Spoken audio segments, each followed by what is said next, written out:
Welcome to The Explainer. Today we're diving into an absolutely critical executive governance briefing on a concept known as the anti-corruption trap. Before we get going, let's firmly establish the foundation of our material. This original governance concept was authored by Mike J. Masoud and published by the American Anti-Corruption Institute, which we will refer to as AACI. Throughout our analysis today, we're going to be drawing directly from this AACI publication to unpack exactly why so many institutional anti-corruption efforts fall short, despite having the absolute best of intentions. Okay, let's dive into this. Here is the agenda for our highly structured analytical briefing today. 1. Defining the concept. 2. Good intentions are not enough. 3. The 8-step framework. 4. Drivers of the trap. 5. Recognizing the indicators. And finally, 6. Escaping the cycle. Section 1. Defining the concept, the governance baseline. Let's start right at the foundation. Now, to really get this, we need to shift our traditional focus. Usually, discussions revolve around why corruption itself is so incredibly hard to combat, right? But this framework asks a completely different question. Why do the institutional responses to corruption continuously fail? Here is the complete, official definition exactly as written in the AACI publication. An anti-corruption trap is a condition in which an organization, institution, or government repeatedly implements anti-corruption initiatives that demonstrate commitment to reform but fail to achieve meaningful reductions in corruption exposure because of deficiencies in competence, resources, implementation capability, institutional incentives, political support, or strategic alignment. The trap becomes self-reinforcing when evidence of failure does not lead to substantive corrective action, and substantially similar approaches continue to be repeated despite recurring ineffective results. Building right on top of that, the core proposition of this concept is this. And again, this is exactly as written. Corruption persists not only because corruption is difficult to combat, but because institutions can become trapped in recurring anti-corruption responses that create the appearance of progress while failing to address the underlying drivers of corruption. That phrase right there, the appearance of progress, is the fundamental danger we're talking about today. Moving on to Section 2. Good intentions are not enough. The illusion of progress. Now, what's really interesting here is the stark contrast between simple activity and actual effectiveness. We see it all the time, don't we? Leaders stand up and announce new integrity initiatives with completely genuine, sincere commitment. On one side, you've got visible commitment, good intentions, and shiny new policies. Honestly, the kind of things that look absolutely fantastic in a press release or a corporate newsletter. But on the other side, we have true effectiveness, meaningful reductions in risk, measurable outcomes, and real institutional adaptation. The trap really emerges when institutions confuse the first for the second. Because frankly, just because you're conducting extensive training or setting up new committees doesn't actually mean your corruption exposure is going down. Section 3. The 8-step framework, anatomy of the trap. You know, the anti-corruption trap doesn't just happen overnight. It develops through a very specific, recurring sequence of events. Looking at the first part of this cycle, it usually starts off looking like a massive success story. Step 1, a corruption concern is identified. Step 2, leaders announce a brand new anti-corruption initiative. Step 3, reforms are introduced. The policies are written, resources are allocated, and stakeholders are applauding the visible action. Everything seems incredibly positive at this stage, but as you'll see, this is exactly where the illusion begins to take shape. Because as we move into execution, well, the gap between policy and practice starts widening. In Step 4, implementation deficiencies emerge. Maybe it's a lack of funding, a lack of executive willpower, or pushback from entrenched interests. By Step 5, those meaningful results we all hoped for simply do not materialize. Misconduct just continues. And then we hit the absolute critical moment in Step 6. Failure is not properly diagnosed. The institution experiences a failure, but no lessons are learned. The root causes are completely ignored. Let's move along and see how this builds into the final stages, where the trap essentially locks shut. In Step 7, because the institution didn't learn from its failure, it just repeats similar interventions. They roll out more training or, form yet another committee. Finally, in Step 8, the cycle becomes completely self-reinforcing.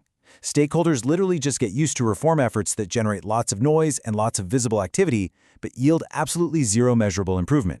Which brings us to Section 4, Drivers of the Trap, Why Institutions Fail to Adapt. So we've seen the what of the framework, but now we really have to dig into the why. What are the root causes forcing organizations into this continuous ineffective loop?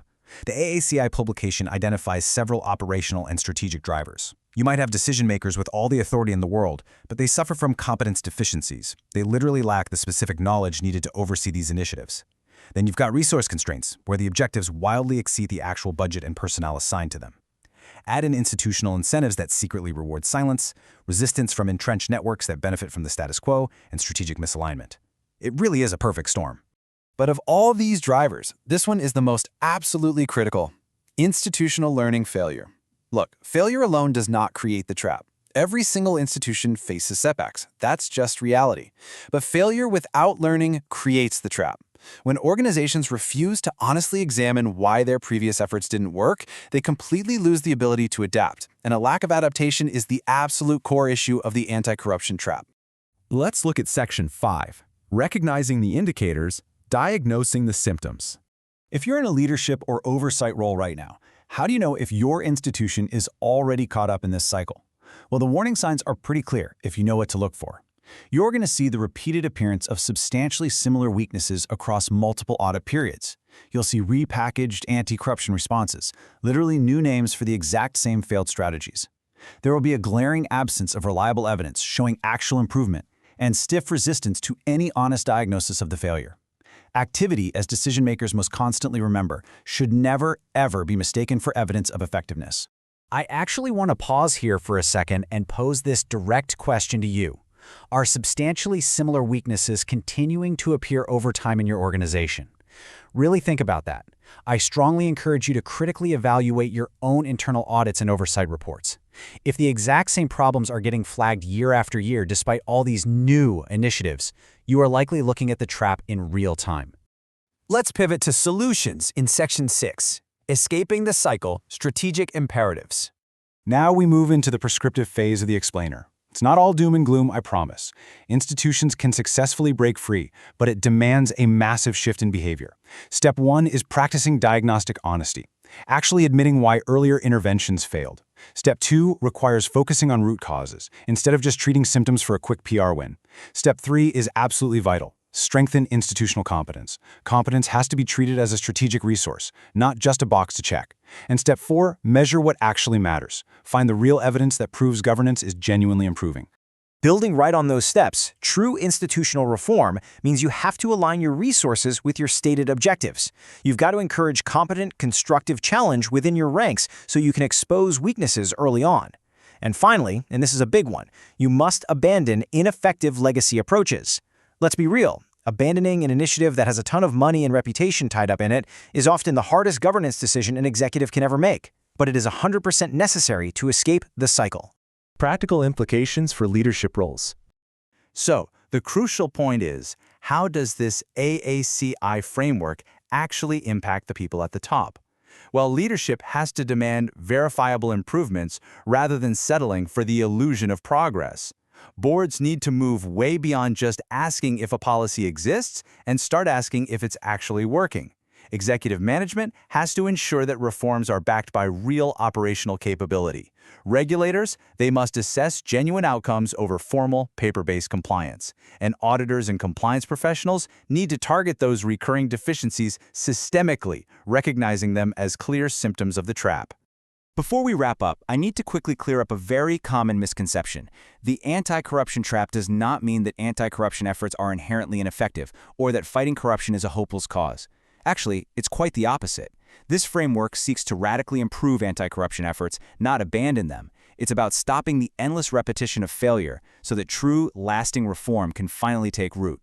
And this brilliantly illustrates the ultimate paradigm shift required here. On one side, we have the trapped mindset. This is where institutions completely obsess over what actions they have taken. But on the other side, we have the effective mindset, which focuses strictly on what those actions have actually achieved. It's all about making that massive leap from measuring effort to measuring effectiveness. So I'm going to leave you with this final provocative thought to deeply evaluate your own institution. Ask yourself, and honestly, ask your board, are you measuring anti-corruption activity or are you measuring anti-corruption effectiveness? Thank you so much for joining this executive briefing on the AACI Anti-Corruption Trap Framework.